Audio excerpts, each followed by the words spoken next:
I'm in the house. What about leaving the building? That's pretty good too. Elvis has left. Did somebody actually say that? Is that where that came from? Like, Elvis has left the building. I don't know where it came from, but it's amazing. I know that Nick Platinum, when we did a rap together, he talked about leaving the building. He talked about being in the building too.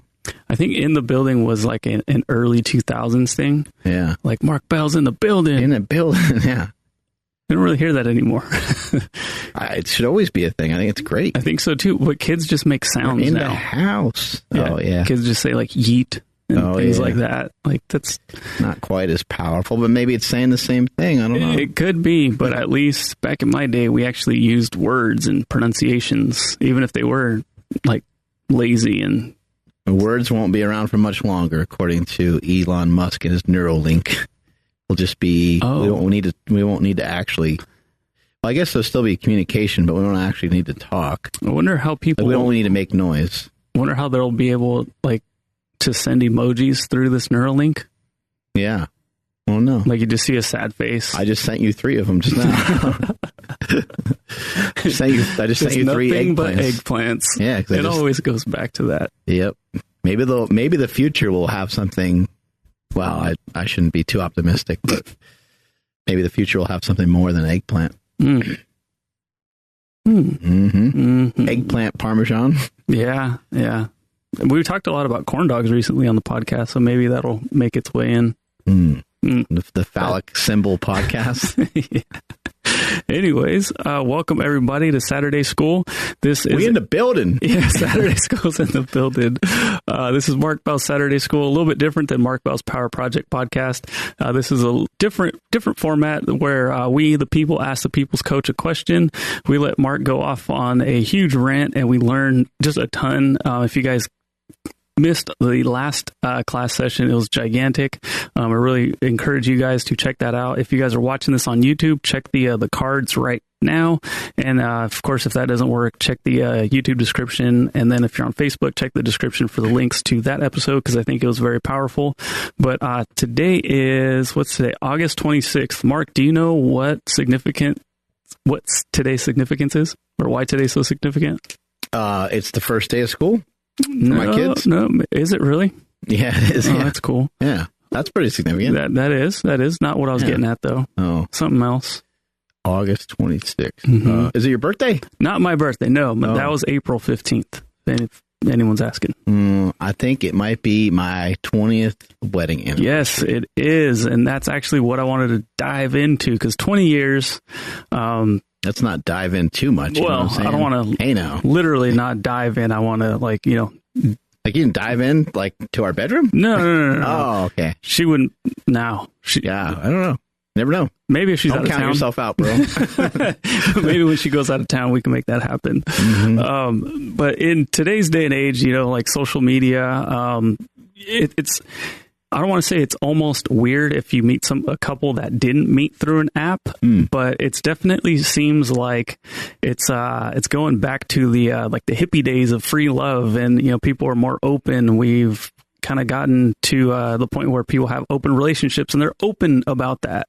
Before they would have like a pink flamingo in their front yard if they were swingers or something like that. I think I remember that correctly. So things.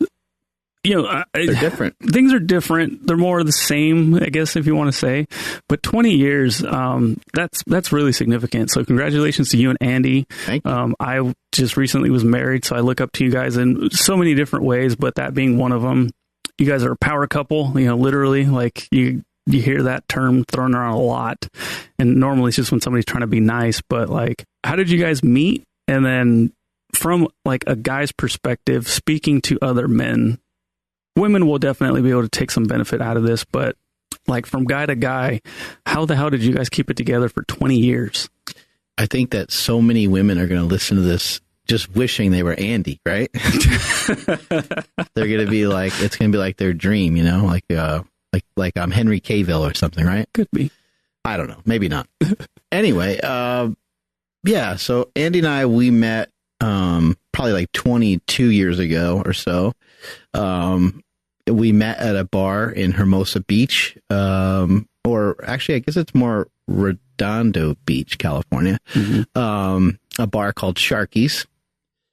And Sharky's is now like, infamous because the Bell brothers worked there. I worked there. My brother Chris worked there. My brother Mad Dog worked there.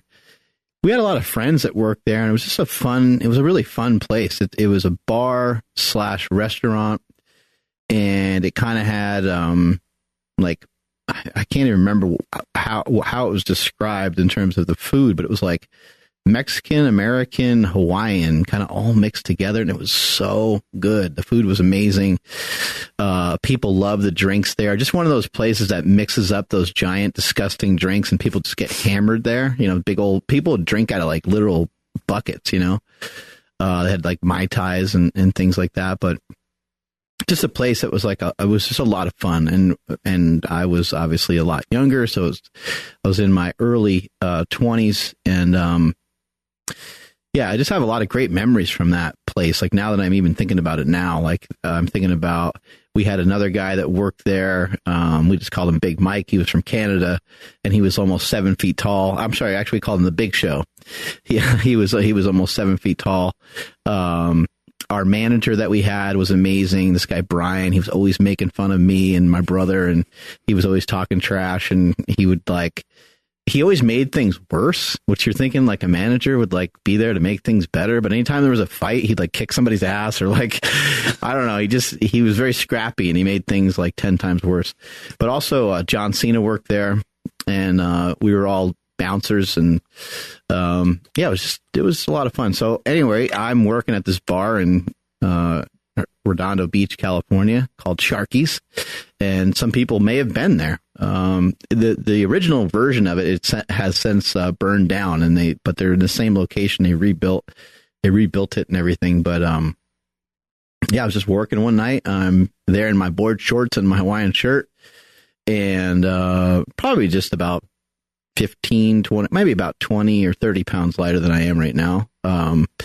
Wasn't on PEDs around that time or anything like that. So I looked a little different. Obviously, I looked a lot younger as well.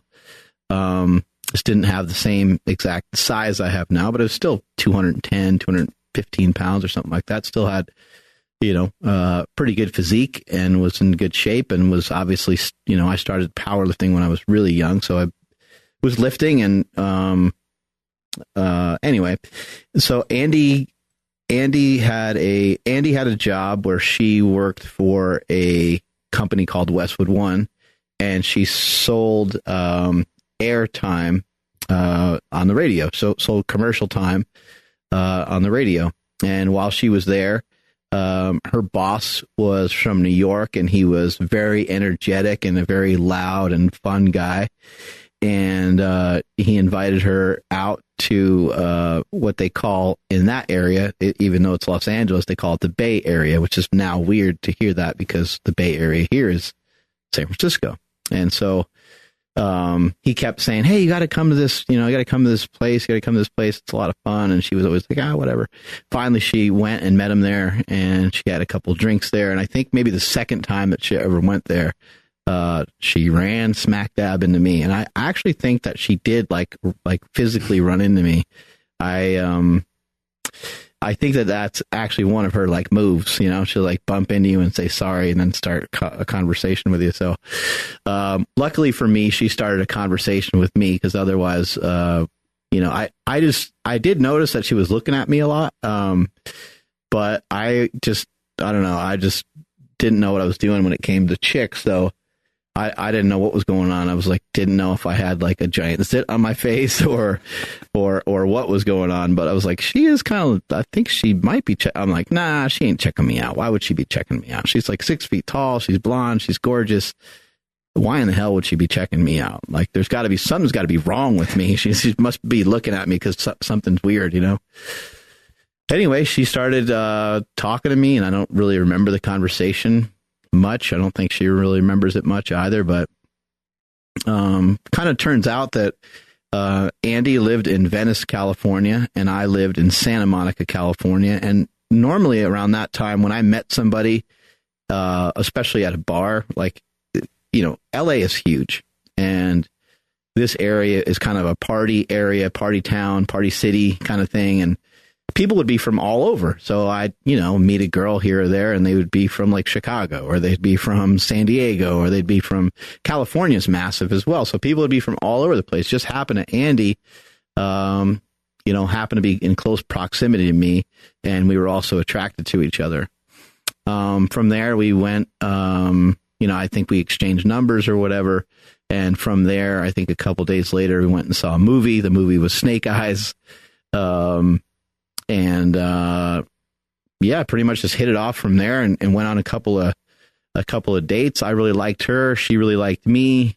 I think every relationship has like a little point where you're like, oh, okay, like this is this way. And Andee was going to go back to Kansas for some sort of school reunion type thing or something like that. And I was like, oh, well, she's going there. And I think I was going back to New York or something. And I was like, I probably just won't really see her because it'll probably be like a week or two before I get an opportunity to see her again. So I was just kind of thinking like, I don't know if anything will ever really come of that. But then when she came back from her trip, she called me and she was like, hey, I had fun on my trip. And she explained, what she did and stuff like that.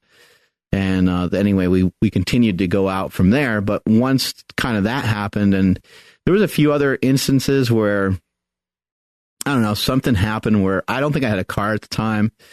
And I think my brother needed to I usually would hitch a ride with my brother, and I think he had to take off, and then she gave me a ride home, and just these little things where she was just kind of there, that ended up making a big difference. And then I was just like, well, shit, I'm starting to fall in love with this girl. And so I remember specifically calling her and saying hey, this should be a thing. How do we cement this deal? Can we get you to sign a contract or something? Can I, so you're not available to anybody else or whatever. And, she didn't agree, which was actually kind of funny because, I just don't think she knew how to react to it. I don't know if she's ever had anybody really ask her that before. I don't really think that. I think she did have one other boyfriend in her lifetime, but she, just, I don't know, maybe you just wasn't thinking that way. She was just kind of taking it day by day. And so I was like, hey, I really enjoy being with you. I only want to be with you. I don't care to be with anybody else. I don't know how you feel. And she was like, well, yeah, I think I got to go. And I don't remember exactly what she said, but I do remember that it took her until the next day to call me to be like, yeah, I agree to those terms, And, she basically just said, no, I agree. I had to just think about it a little bit more. I wasn't really sure, but I didn't want to say something to you that wasn't true. And she's after thinking about it a little bit more, she's like, I want to date you, and then we started going out from there. And, I think so. Even before that time, I skipped a segment here. So before I came to that realization, I think I had I don't know. I was dating a couple of girls. It wasn't I was some sort of player or anything like that. It wasn't anything nearly close to that. But at the time, I just happened to be seeing a couple of different girls, and I came home to my apartment one day. Me and my brother, we would always have the weirdest things happen to us. We'd have a friend of a friend would live with us, or a buddy would live with us. And then that guy would leave. Everyone's always mooching off of us. No one ever had a job. Everyone's always super, just total bum. And, we ended up with a friend of a friend of a friend living with us. And his name, was Vincent, and we called him Vinny Goombats. And Vinny Goombats is from New York. He's 5'6" on a tall day, really fiery. But Vinny Goombats is just a weird random guy. He would he's not random. He's a New Yorker through and through. Got the accent and everything. Cusses every other word. A chain smoker, just smoking a mile a minute. But he also trains all the time, and he's super jacked, and he's in great shape. He was telling me and my brother, he's I'm going to do a bodybuilding show. He's I'm going to kick everybody's ass. And we're like, you don't know shit about diet, dude. You're going to suck. He did a bodybuilding show, and he looked amazing. He did kick everybody's ass. I don't know how he did it, but he was just head to toe. He's just covered in veins. He looked amazing. Anyway, Vinny ended up living with us for a little while. And so I was doing something that day, working out or going to school, or I don't know what I was doing. Working, I don't know what the hell I was trying to do, but I was doing something. And Vinny was there, and Andee came over. And Andy's like, "Oh, is Mark around?" And he's like, "Nah." He stepped out. I think he's working out. And she's like, "Well, I'm going to go to the beach." So she's like, "If you want to go to the beach, that's where I'm heading." And he was like, "Oh, cool." He's like, "All right, well, I'll meet you down at the beach." So they hang out on the beach. And Andee's whole thing was, she was like, "I'll get in good with Vinny because this is obviously Mark's friend." So Andee's hanging out on the beach with Vinny Gumbats all day, and he's cursing a mile a minute, smoking cigarettes on the beach, like smoking everybody else out, killing everybody with smoke. And Andee's like completely like appalled and just like, this is horrible. Like she can't like lay out or can't do anything because she just smells smoke the whole time. And this guy's embarrassing with how he's, cursing the whole time. So anyway, I talked to Andee like the next day, and she's like, I came over your house the other day, and she's like, and then you weren't there. And she's like, but I ran into your friend, Vinny. And I go, Vinny's not my fucking friend. I was like, I hate Vinny. She's like, what? She's like, I spent all day with him. She's like, I thought that you guys were really close, or whatever. But anyway, it ended up paying off because at that time, I had like another girl that I was like talking to Vinny about, too. And we were talking about, different girls and stuff. And he's like, I don't even know why you bother. He's like, I don't know why you even messing around with any other girls. He's like, doesn't make any sense. He goes,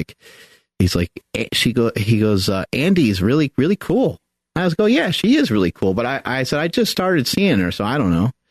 And, he goes, yeah, but he goes, I'll make it simple for you. He's like, I got a saying, either you're in or you're in the fucking way. And he goes, and Andee is in. And I go, yeah, you know what? You're right. She's in. I'm like, I'm going to call her tonight. And that's when I called her.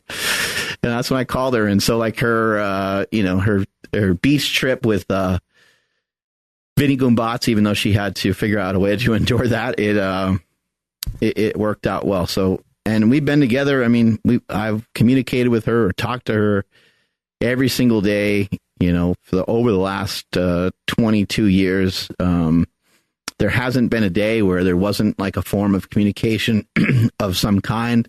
I would maybe say, with maybe the exception to like when I went to Japan years ago for some pro wrestling.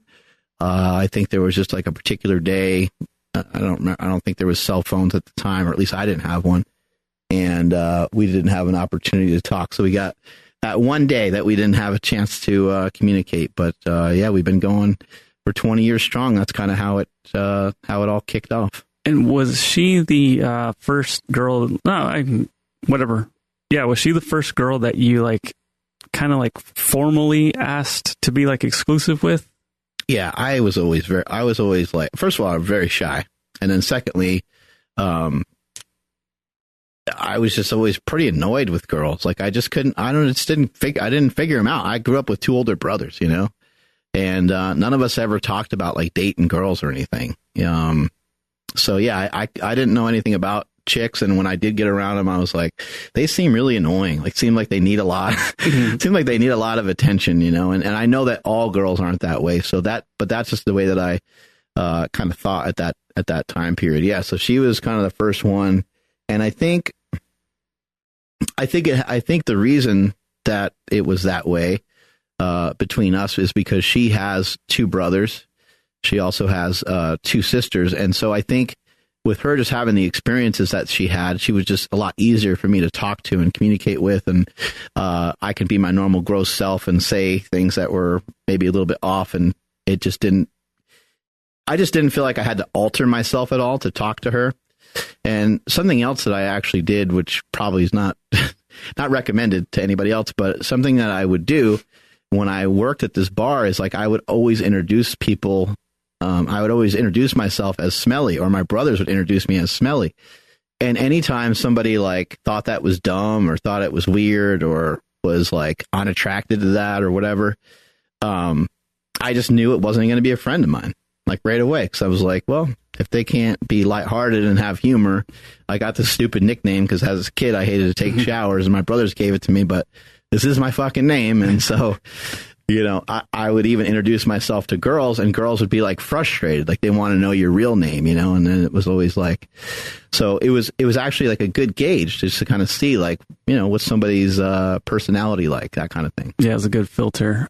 So that house that your buddy Vinny was living with you guys with, so I heard a story earlier today talking to Jesse Burdick where he was saying your brother would take a shower and while he was in there, your brother Mike, while he was in there, he would use the restroom 1 and 2 and then just kick everything down the drain. And what Jesse was explaining to me was Andee's face when she heard that story or whenever you tell that story, how she just gets mortified. Oh, yeah. I've never heard that story before. Yeah, my brother claimed that it would save time, but I don't know where. I don't know how. He was like, oh, yeah, you like never shit in the shower and just stuff it down the drain with your foot. And I'm like, that just seems so disgusting. I don't understand. And he's like, oh, it saves a bunch of time. And I'm like, it doesn't. I was like, if you want to do that because you somehow think it's more convenient, that's fine. But don't try to sell people on that it's going to somehow save time. Because I'm like, I'm not buying it.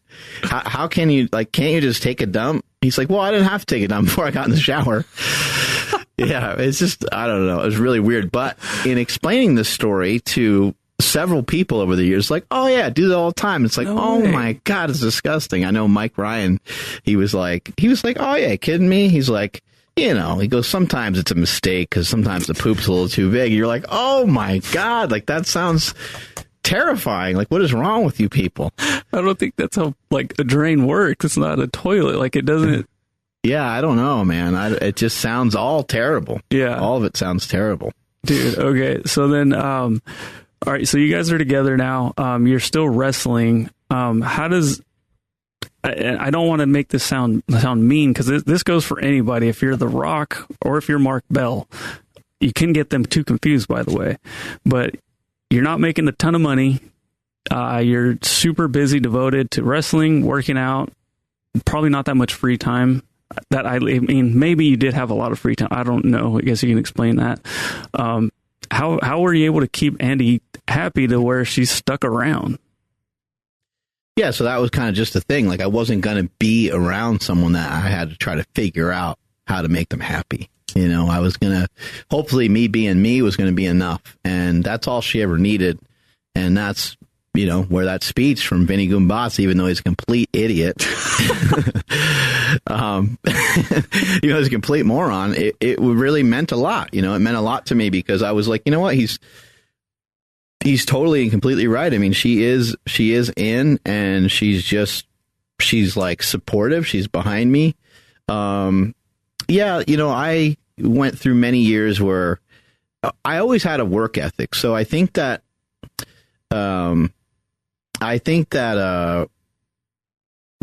if somebody is squandering away talent that they have, where it's like super obvious, where you're like, you know what, dude, like, come on. If somebody is squandering away a talent, then I can see how that would be really frustrating for somebody, male or female. Your partner or whatever isn't really doing much and not pulling their own weight, but they're not even trying to pull their own weight. They're not doing anything to get better. That would have never worked for Andee. I just happen to not be able to figure out how to make money. You know, I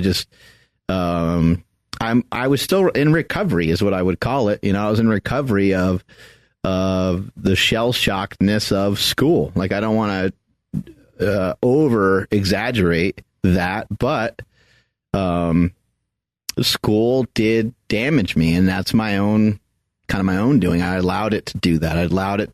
I'd allowed my experience in, you know, formal education for me to formulate this idea that I was dumb. There wasn't anyone at school that said, you're an idiot. Nobody like really specifically said that, but I was put in special classes and stuff like that. And I felt that way about myself. So I was crippled. It could be the simplest job. And at like 19, 20 years old, you could have said, hey, Mark, I can get you a job at like the movie theater or something. And I would have been like, oh yeah, I'll go. But I would have never went because I would be scared that I wouldn't know how to do it. I'd be scared that even after somebody showed me several times that I just wouldn't know how to do it, because that was my experience in school. And so I thought that was always going to be, I always just thought like I need to do something probably physical, because I would use the words, I can't figure out how to do these other things. But, luckily I was obsessed with fitness, and luckily I started working out at a very young age. So I was really fortunate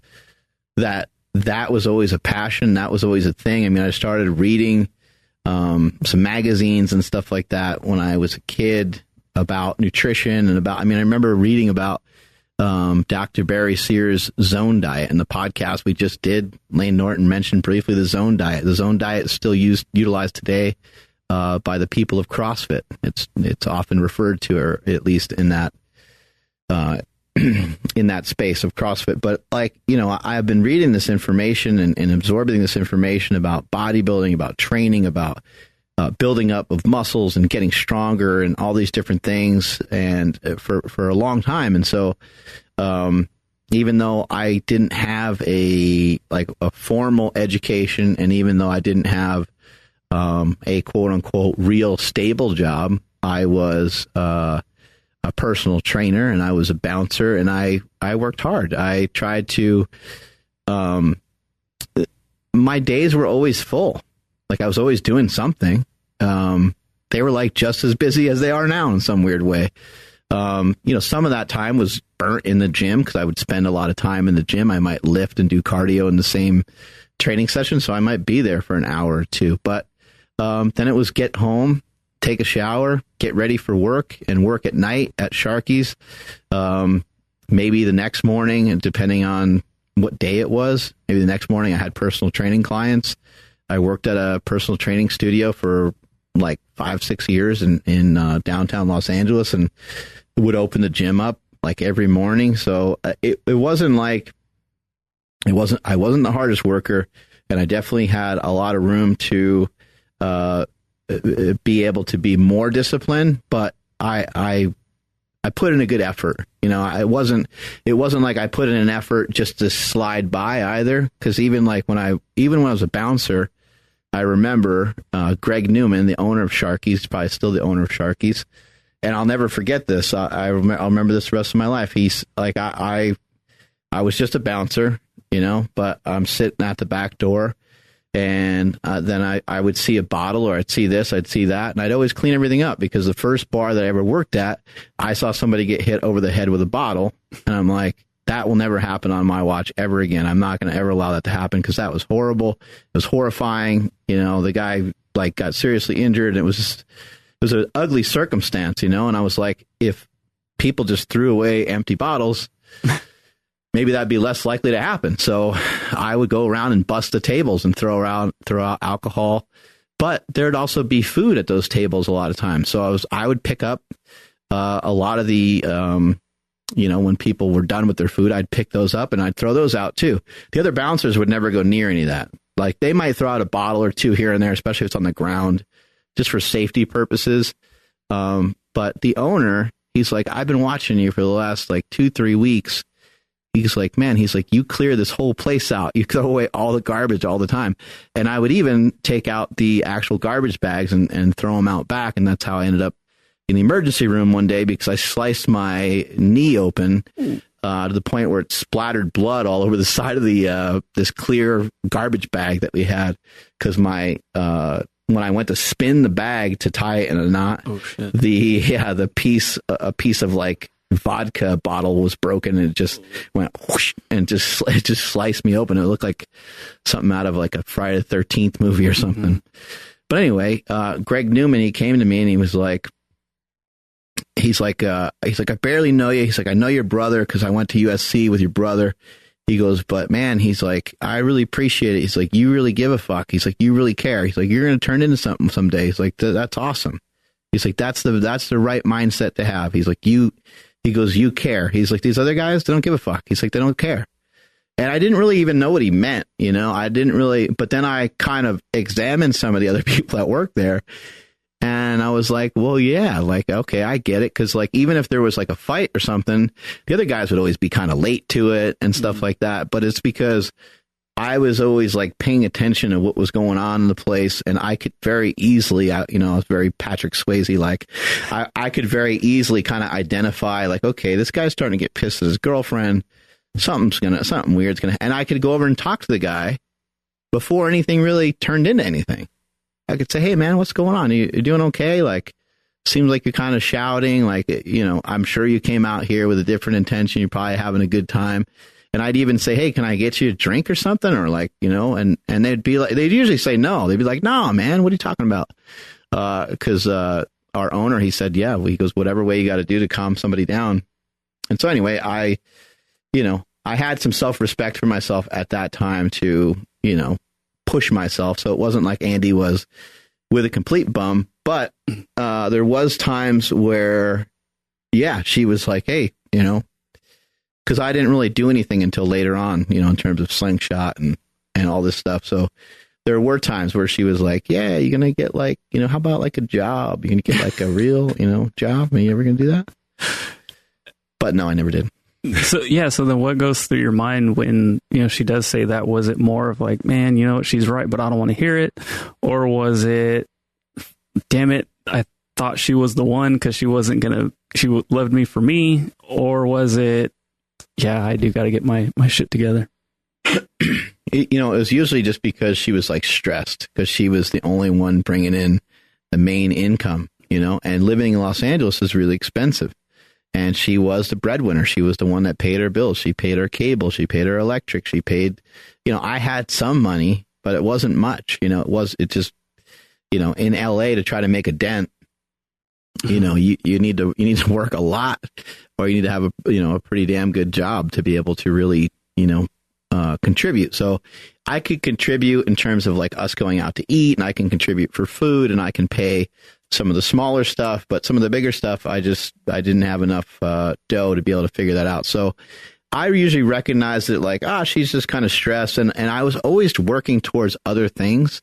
So I knew that eventually I was going to be able to, land on whatever the hell it is I was trying to do at the time. But the problem is I didn't know what I was trying to do, and she didn't know what I was trying to do.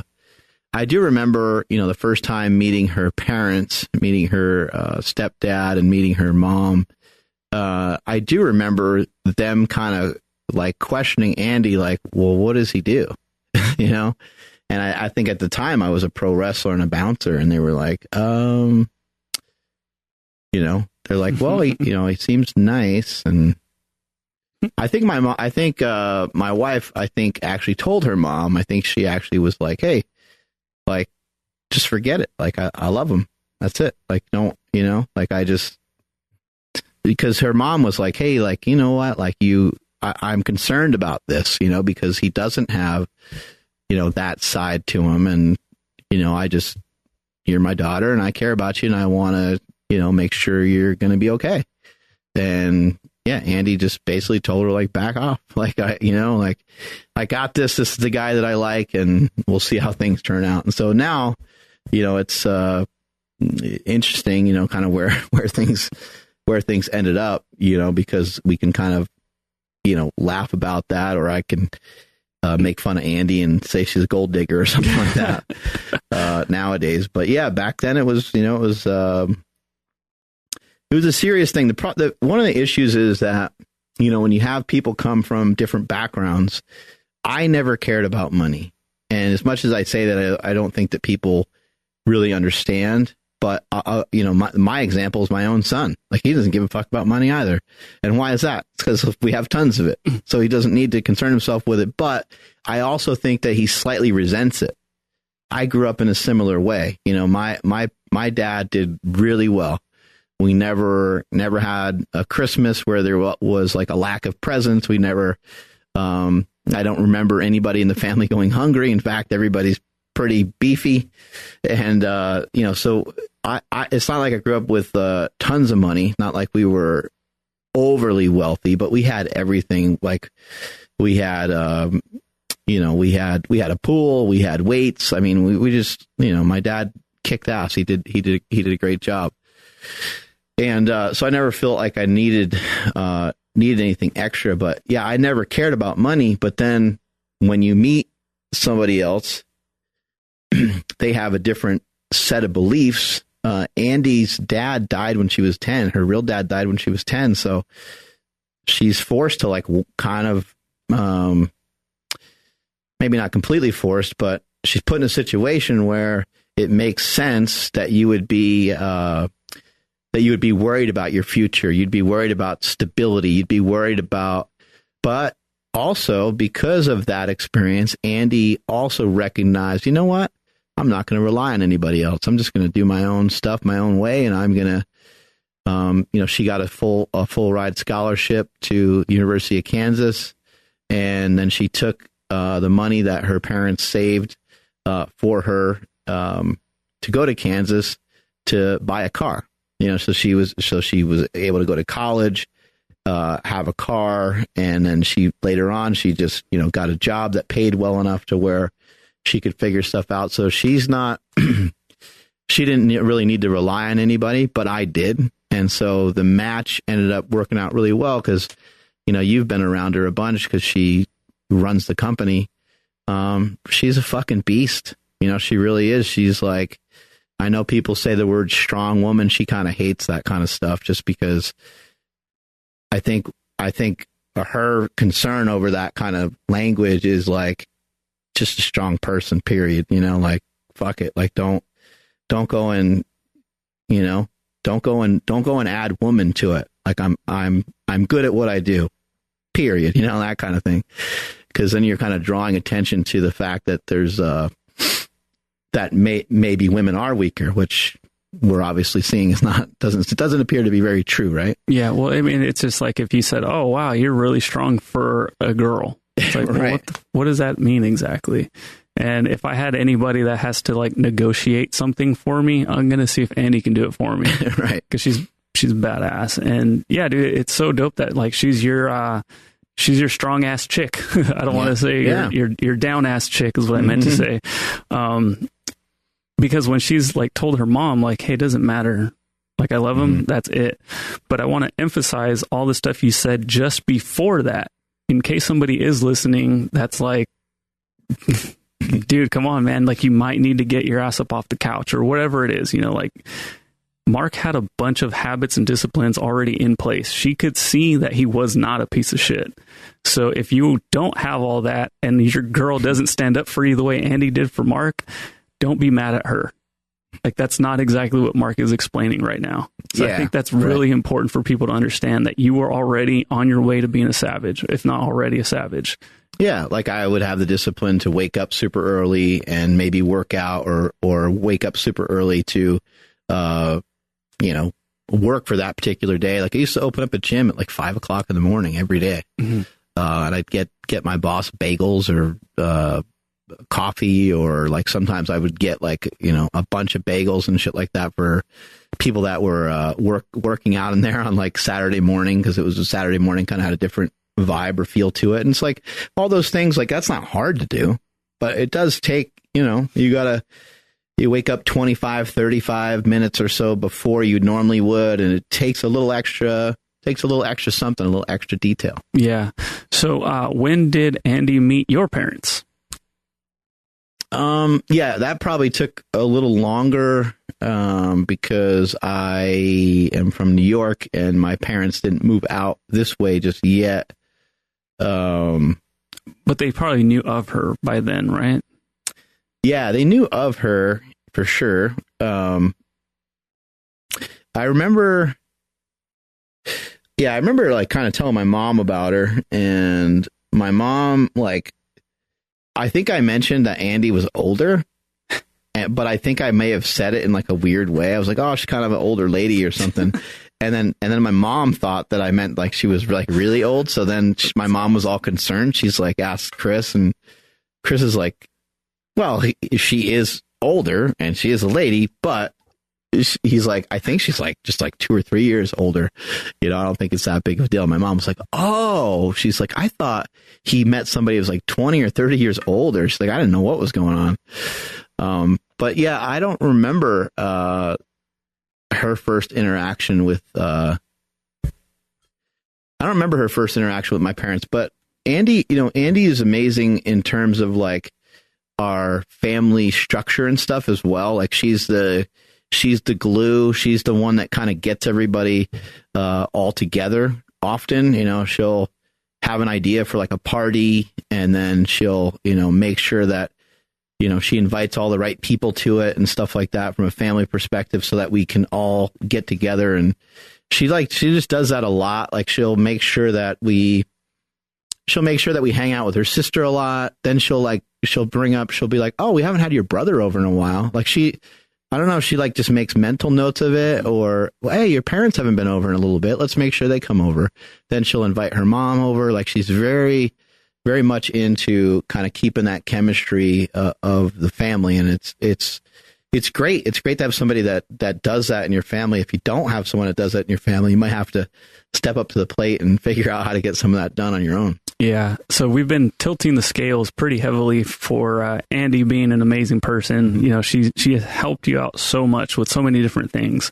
We can quickly go over the Power magazine if you want to, and how that whole thing came to be. But, again, from the bros perspective and the bros side of things, what's something that you did that like you went above and beyond to help make sure like she had everything she needed?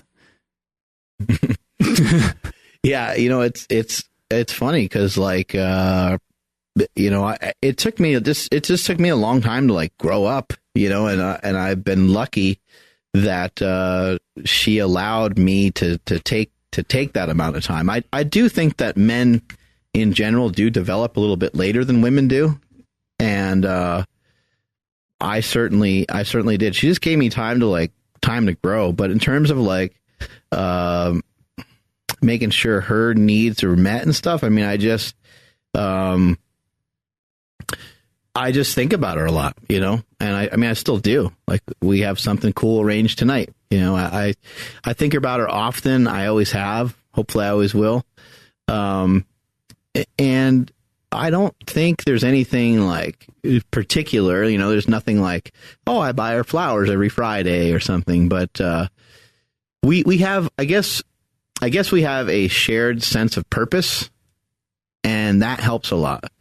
And what I kind of mean by that is like, I don't mean like purpose, like in our like life purpose, like that's too deep of a question or too big of a thing to kind of propose. But yeah, we have these shared beliefs on how the relationship should work and how it should continue to go and how it should continue to get better.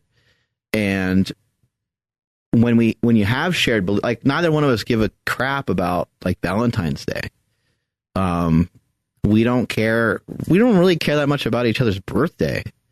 We kind of like, I think we only care about each other's birthday just because you kind of have to care about someone's birthday.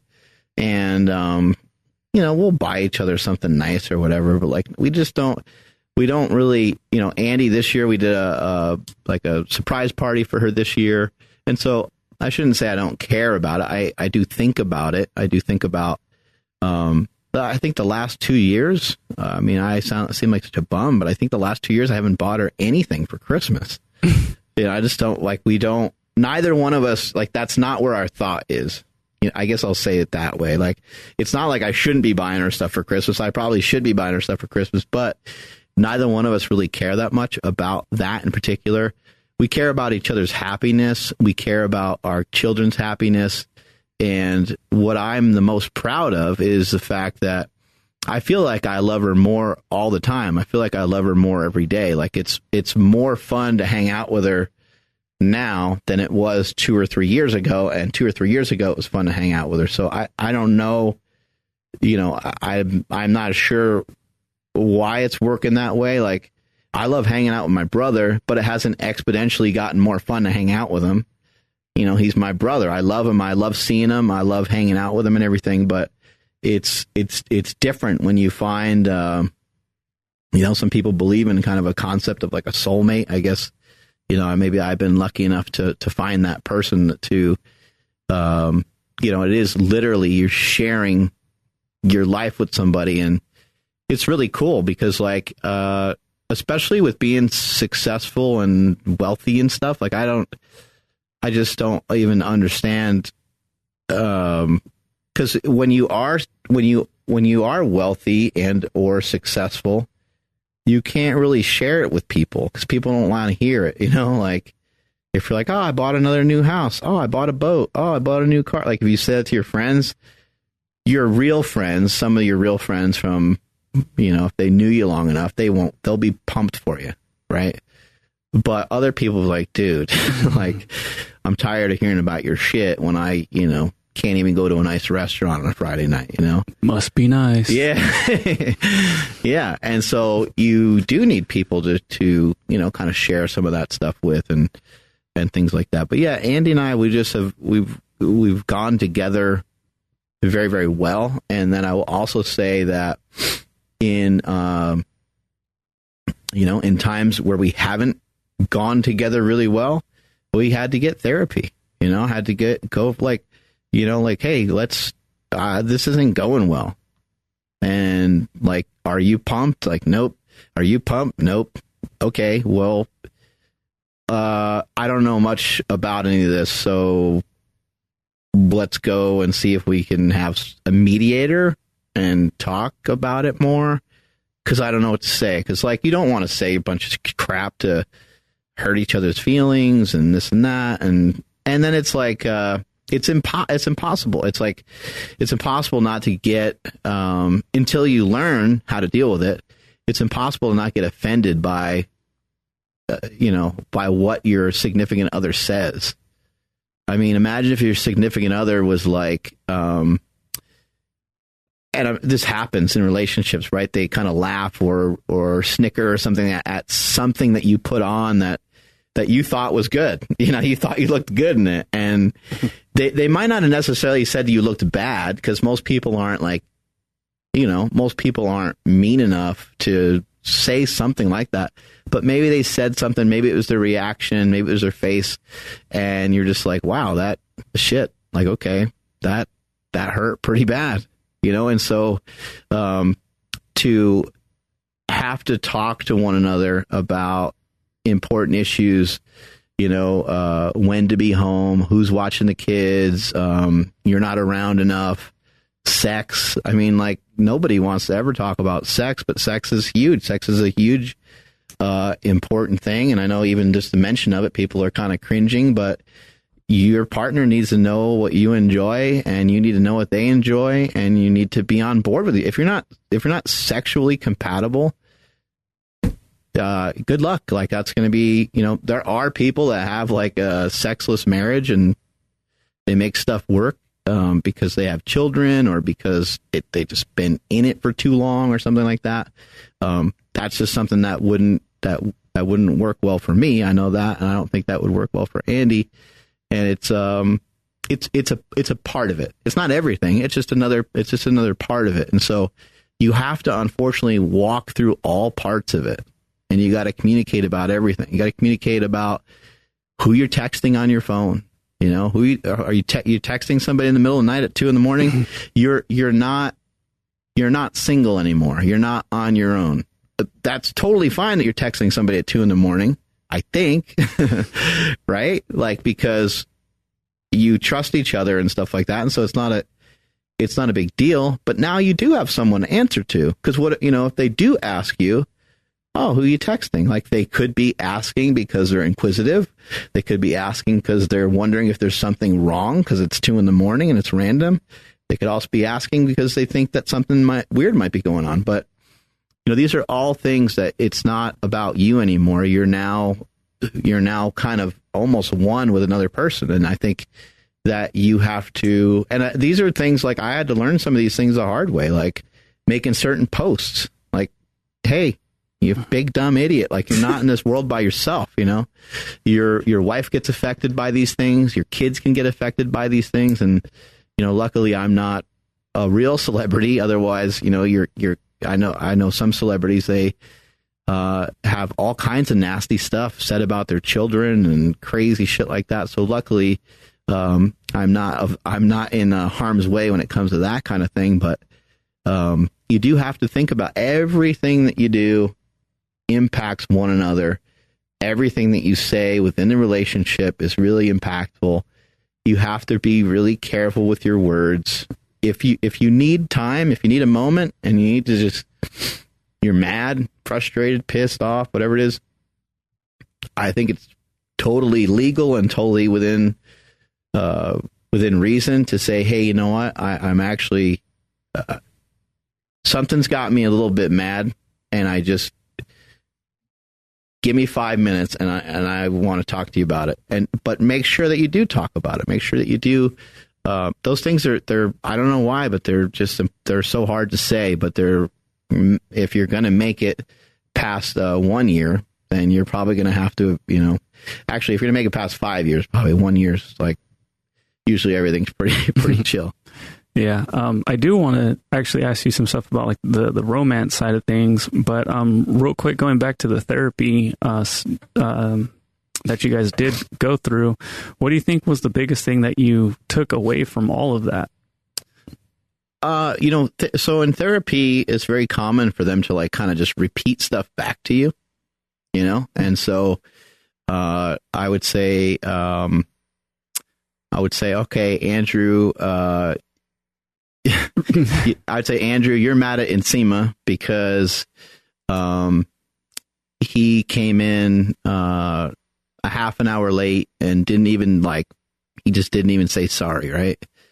And now you hear it back and you're like, yeah, like, I don't know, man. I don't know how mad I should really be because he didn't say sorry.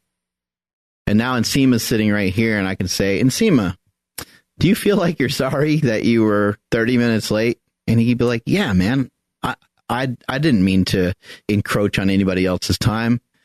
And now like whatever ammunition you had or anger you had, it's just like completely dissolved because you're like, yeah, I don't really care that much about that. So, but in a marriage, you and Nsima, you guys see each other a couple times a week. In a marriage, you're together, like, on paper, and you're together physically, mentally, emotionally. And so every little step that you make away, or every little, actually, it's probably more like a tremor, every little step that you take in the wrong direction is like creating a little tremor. And it could be, making cracks that make everything, the rock scenario on the freeway, the rock hitting your windshield. Oh, that's no big deal. Oh, it's a little chip. That kind of sucks, but you don't get it fixed. And what does it do? It cracks the whole fucking thing. Right. And so you have to, I think it's important in a relationship to take pride in the fact that you are together and that this is a word that I'm going to steal from my boy, Charlie Zamora. You're a united front. I think it's great. Like, yeah, fucking plant your flag in the ground and be like, yeah, it's me and my girl. And like, bam, like we're here. Like it's me and her, and then make sure she's included in everything. Like make sure that if you do talk to another girl, especially if the girl's really pretty, make sure you say, oh yeah, my wife and I would love to see you. That would be great. Make sure that it's always like, hey, it's going to be the both of us. Like it's that way you're not in some weird predicament or in some weird scenario that could. And if you were to think about it, like what if you were in their shoes? And even when it just comes to that kind of stuff, what would you want to, my thought process is, what would you want to walk into the room on? You know what I mean? Like if someone's real flirtatious and, if Stephanie walked in here and a girl's sitting on your lap, even if she was kidding, even if it was a friend, it's like, that's not cool. Like, no, that's not that you ever even talked about that before, but you would just assume that there doesn't really need to be a conversation about that, And so that's the kind of stuff that I try to think about. Like, okay, all right, would you say that, if your wife was here, if she was right next to you? Because if you weren't going to say it when she's there, then you're best off probably not saying it. And if you feel the urge to say a bunch of crazy shit all the time, then there's probably some issues going on. There's probably something going on because you shouldn't want to depart from that. You should, the interest level, the urge to stay with should be way stronger than the urge to flirt or mess around. Because what's the flirting really for? What are you really doing? You're probably you're probably throwing shit out there for a particular reason. So I think in this day and age with social media and stuff, you have to be a united front, and people need to know a simple trick. A simple trick. If you're going to communicate with the opposite sex, you don't have to do this all the time, of course, because, you might know a bunch of people together. But whenever you don't know a bunch of people together, you might want to try to do this. Put them in a text thread together. If you're gonna text a girl and say, hey, I might do that. I might text somebody and saying, hey, I'm coming into your town because I'm going to be in town for this expo. But I'm probably going to either include my wife or that person's significant other. I'll give you an example. Dana Lynn Bailey. I text the Baileys all the time. I text Rob a lot more often, back and forth. But every once in a while, I love the Baileys. I want to just let them know that they rock and that I'm a huge fan and they're great friends and so on. If I'm going to need to say anything to Dana Lynn, I'll put Rob Bailey in there as well. You know what I mean? Little things like that. And that way you don't get yourself into any sort of weird jams or anything like that. Back to the counseling for a second, because there's another point that I want to make is that when we went to counseling, the guy told us, and I would also say, don't give up on the person that you go to. You might have to try a couple people. We got lucky that we went to somebody great right away, and he was a pastor, but neither one of us are religious. So be open. Be open. I think he's actually, I don't even really know. I don't know if he's Catholic or Christian. I don't know what he is, but it didn't matter to us. We're like, oh, this guy, he helps with marriage counseling. Great. I don't care what religion he is. What's it matter to me?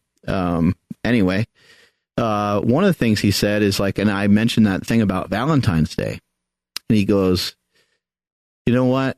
People make such a big deal about Valentine's Day. He goes, when you're married, he goes, every day is Valentine's Day. Every day is Valentine's Day. And the question that you need to ask your spouse is, how can I love you more? He's like, you do that? He's like, you pretend every day is Valentine's Day. Now, obviously, you're going to have your ups and downs, right? You're going to have some days where, you're just not going to always be so pumped to be with each other all the time. But why not start the day out with saying, I love you? It's not even really a conscious thing, but I always kiss my wife and tell her I love her before I leave the house, even though I'm probably going to see her here at work. We don't have a lot of rules, when it comes to that kind of shit, but if we were to get mad at each other, what we would probably do is I would say, hey, we need to talk about this a little bit more, or probably be her, because she's more forceful on that stuff. And I would say, yeah, sure. And I'd probably, but I would communicate with her, and I'd say, okay, well, I'll see you at work. And we may not in that moment have kissed and said, I love you, right?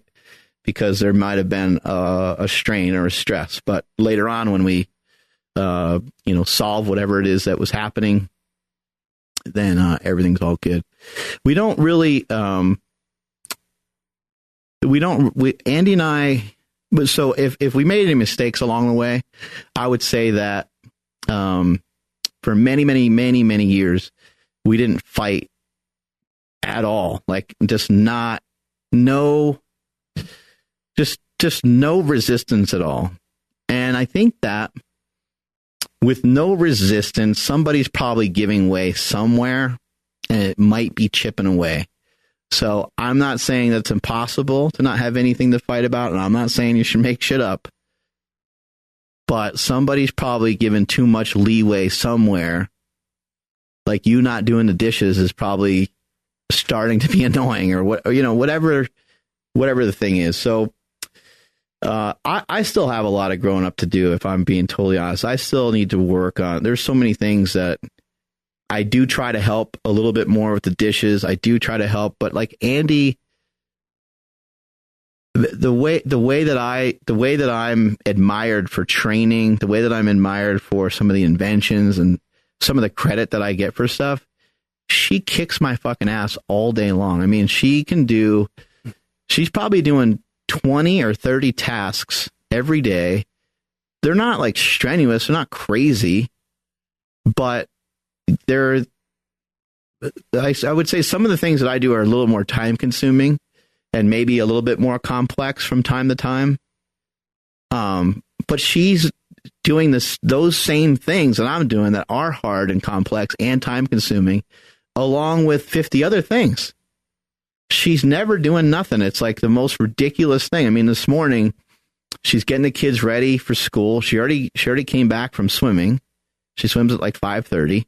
She already came back from swimming. She's getting the kids ready for their, distance learning, whatever, helping them with their computers and stuff.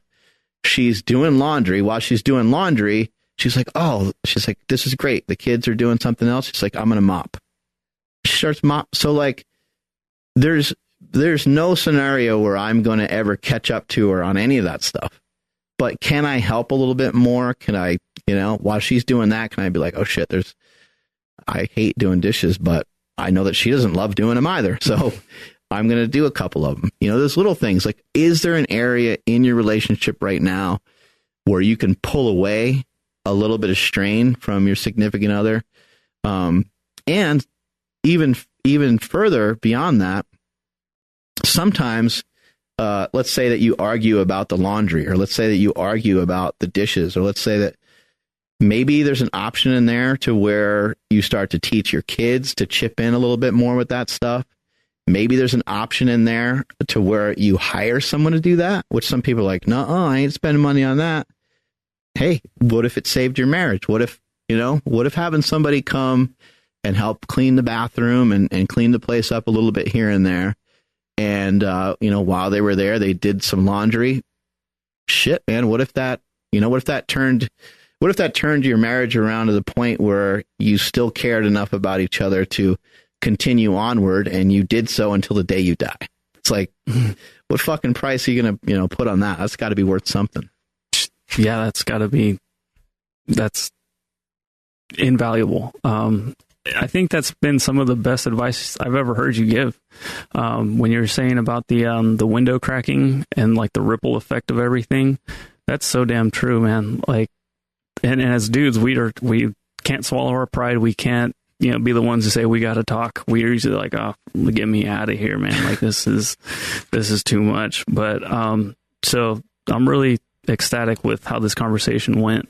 So yeah, I do want to ask. I mean, I've seen a lot of couples go through things. What do you think, from what you've seen other couples kind of struggling with? What do you think something that dudes are not doing? Like, what do you think something that guys are lacking when it comes to putting in the effort to keep their relationship strong? I think on both sides, I think male or female, I think you can actually become very lonely in a relationship, which doesn't seem to make any sense. But that person becomes your significant other starts to kind of turn into like a family member, which they are a kind of a family member, obviously, but like they're also not, Jordan Peterson, in his 12 rules of life, one of his rules that hit me really hard was, and I've heard other people say stuff like this too, don't turn your wife into a maid, and some of us, like I'm 43, so not that my mom was a maid, but my mom, raised all three of us. She was the one that was always there. My dad was working. It's kind of a traditional American home. And so I grew up with that. And then so in return, I kind of expect that. Right. And it's like, well, things are just different now. Don't expect anything. And then the other thing too is, don't kind of turn your, which sounds really weird, but don't turn your wife into like your mom either. You know what I mean? Like your wife can be your friend, and maybe she can be one of your best friends. But I also don't think that she should be your only best friend, because I think that sometimes you got to communicate some other stuff kind of with other people, and it's not shared. Not that you're hiding anything, but it's not shared, because not everything's always meant to be heard by everybody.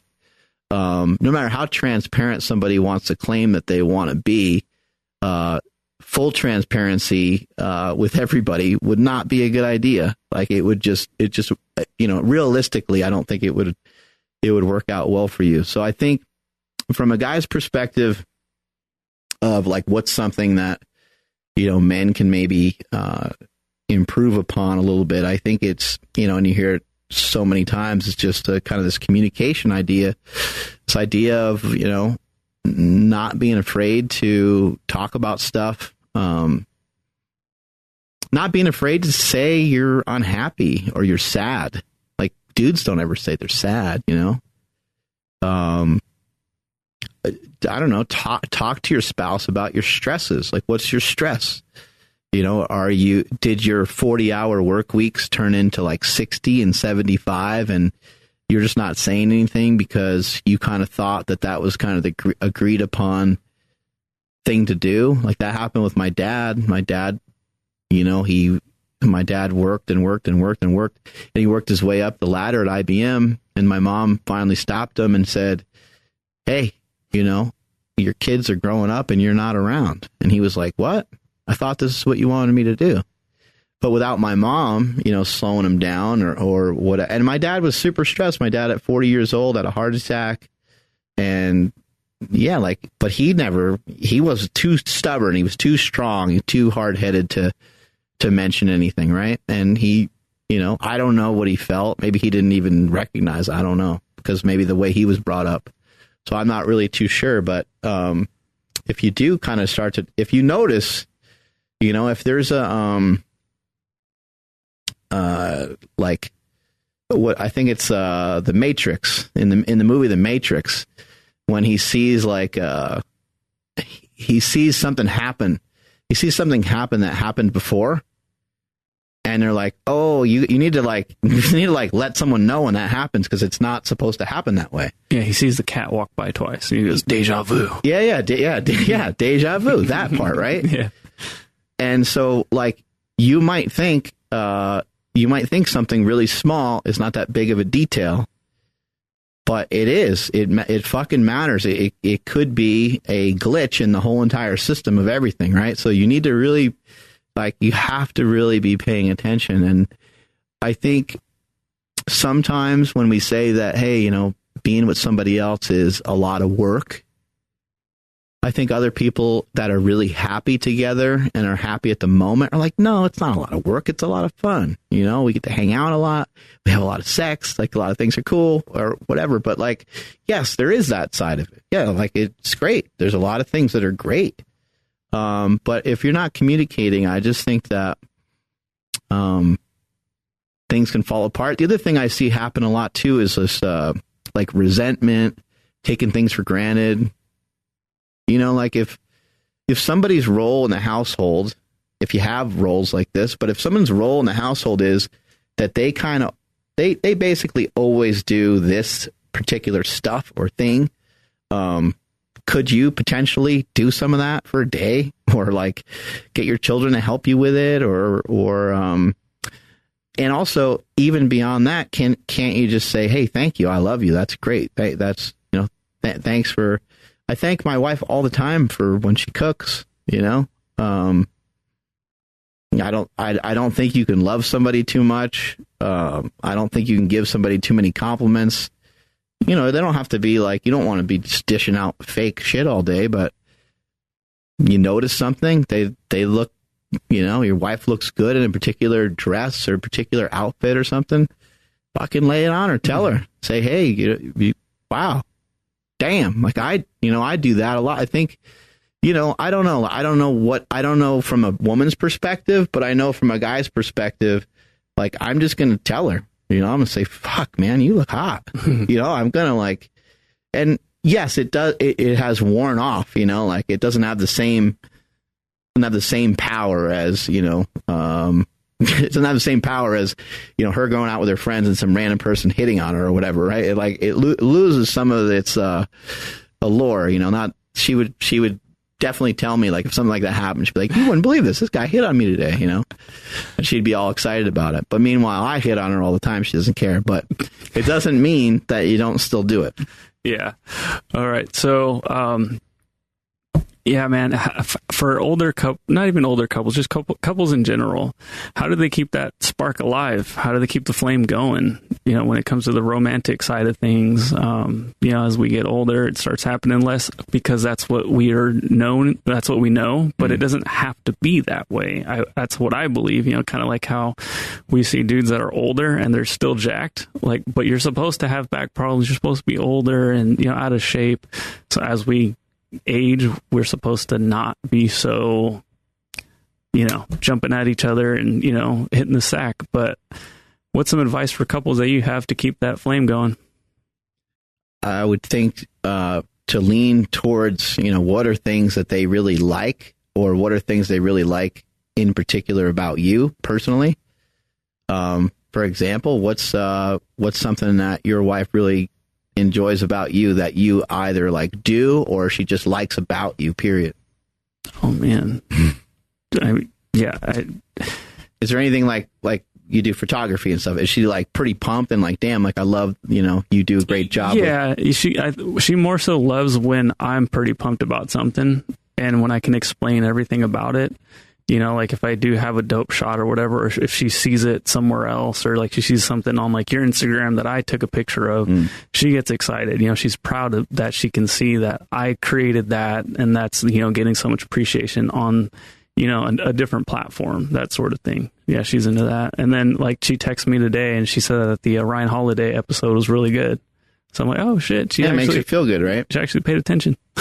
Yeah, it makes you feel good. So I mean, from her, so something small that she could do for you that would be something small that she can do for you that doesn't have to necessarily cost a lot of money is she can just show that she's paid attention to you when you've said these things to her.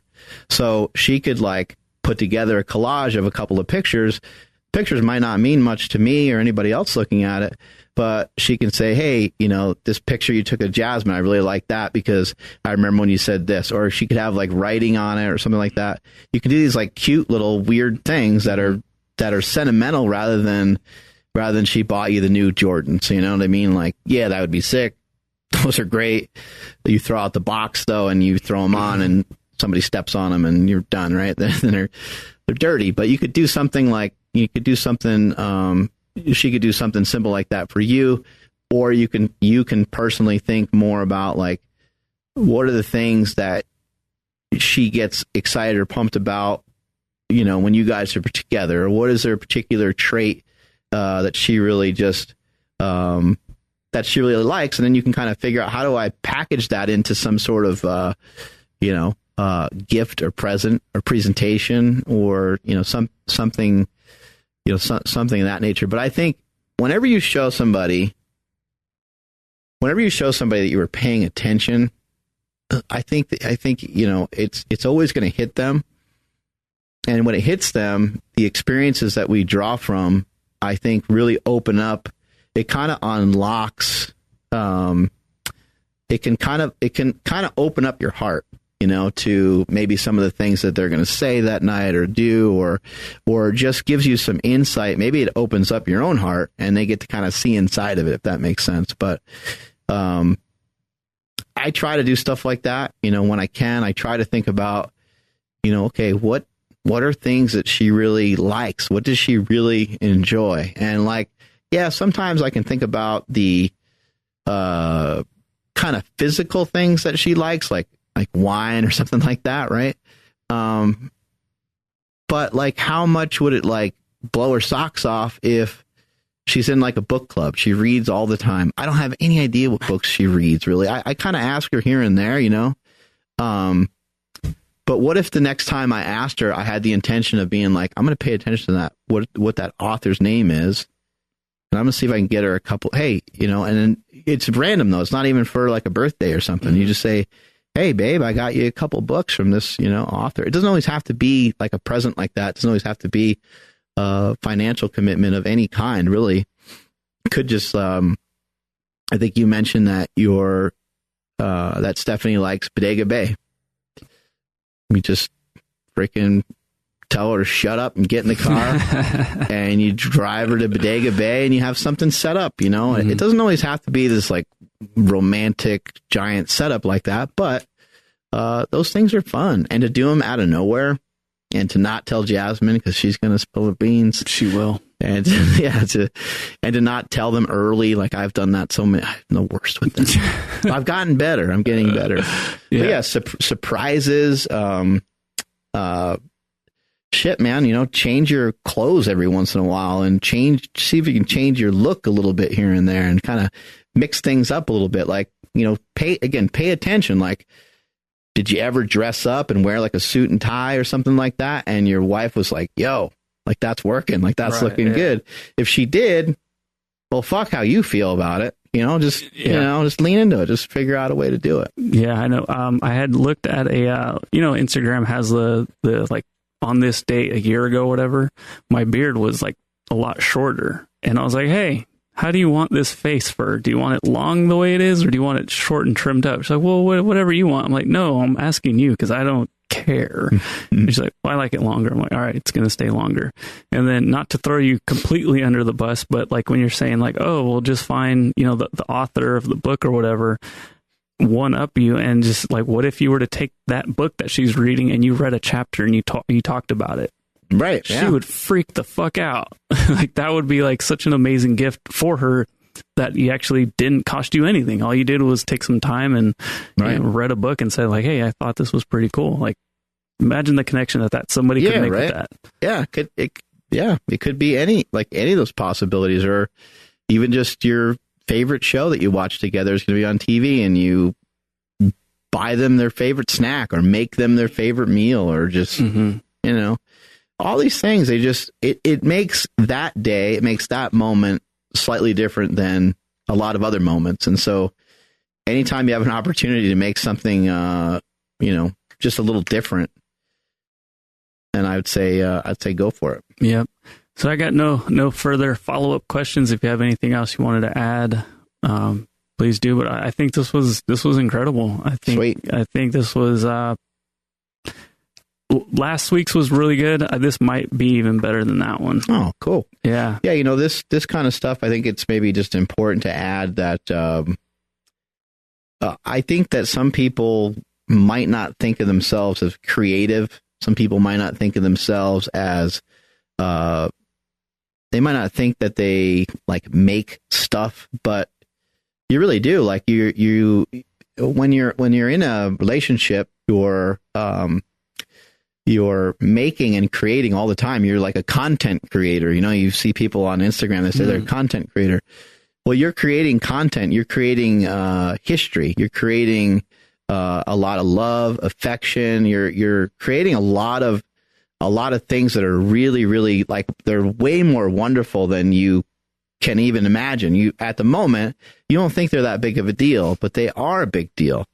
And for every time that you move a little bit closer to the goals that you may have together as a couple, if you don't have goals as a couple, that might be something to think about and to work towards. But as you continue down that path, like you'll both just continue to feel better about what you're both doing, and it will both make everything that much more worth it. And when you have kids, it gets to be really fun because now you're helping to create memories for them. Like who doesn't remember?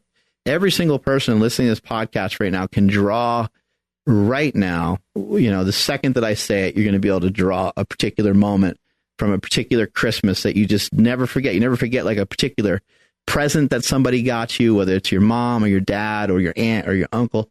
Somebody did something on Christmas that you got really excited about. Maybe your grandpa, like my grandpa used to always pretend he caught Santa. So he'd have like Santa's boot and he'd like pull down a rope every year and he got Santa's boot and then he got Santa's like I don't know, like a part of his outfit or whatever. And like those things, they stick with me forever. And so, you might not think of yourself as creative or a creator, but you are. You're making stuff all the time. You're making these cool memories together, and you're making these memories together, and then you might even be making these memories for people in your family, your nephew, your niece, your son, your daughter, those kinds of things. So I think a relationship is a really, really, really powerful thing. And like I said earlier, work on making that united front strong. I actually have a friend. I didn't see him or talk to him for like a really long time. And I was like, man, I haven't heard from you in a long time. And I haven't even really, this is like a friend of mine in New York. And I was like, I don't even really remember anybody even like, you kind of like went off the grid. And he said, yeah, man. He goes, I got married, I had kids. And he goes, I just shoved everybody else out the door that wasn't productive towards that. He's like my house, that's it, that's all I need, the people in my house. And he's like, nothing against anybody else. He's like, we decided that that's what's going to be best for us. And that's what we care about. And hey, look, some people need to do that. And for some people, something like that might work. Amazing. So we won't go over class notes because we did go pretty long on this episode, but I mean, that just shows how passionate you are about this certain subject, which of course is your wife. So obviously you're going to be very passionate about it. But again, Mark, just as somebody who sees you guys pretty often, see you guys both in the office, and as somebody who looks up to you, I sincerely appreciate everything that you said today, because yeah, dude, I want to be right up there in 20 years, just being able to have this conversation with whoever the hell else that I'm working with at that time. Cause, all of this stuff was heavy, and it was really, really, really valuable. So thank you. Awesome, man. Thank you. And just to kind of finish off this, podcast for today, I've pointed this out to Andrew before, and I think this is just an important thing for people to know and recognize. So, we're all at different stages and different points in our life, but Andrew doesn't matter any less to Stephanie because of who I may or may not be in the eyes of society. Just because I make more money, maybe it makes me of more value for something, but not necessarily to particular people. And so I think that's a really weird but interesting thing to understand. You fucking matter a lot to somebody, whether hopefully it's a significant other. Hopefully you found that in your life. And if you haven't, then you matter a lot to your brother, your sister, your, maybe you're a son, your parents, somebody. And I also believe, I'm a huge believer that everyone has somebody, even people that are adopted, even people that end up without a whole lot going on. They usually end up everyone ends up with somebody. So somebody cares about you. Somebody gives a fuck about you. And I think as it pertains specifically to like a relationship, don't think of yourself as mattering any less. The Rock and his significant other, like The Rock doesn't matter exponentially more than you matter because he has, 300 million followers on Instagram or whatever. I think it's important for everyone to understand that the actions and the things that you do on a daily basis, because of that, matter just as much as anybody else. So everything that you do, it matters. Every time that you do something in the wrong direction, it can make a difference. And every time you do something in the right direction, it can make a difference. So, be on your best behavior. Strength is never a weakness. Weakness is never a strength. Catch y'all later.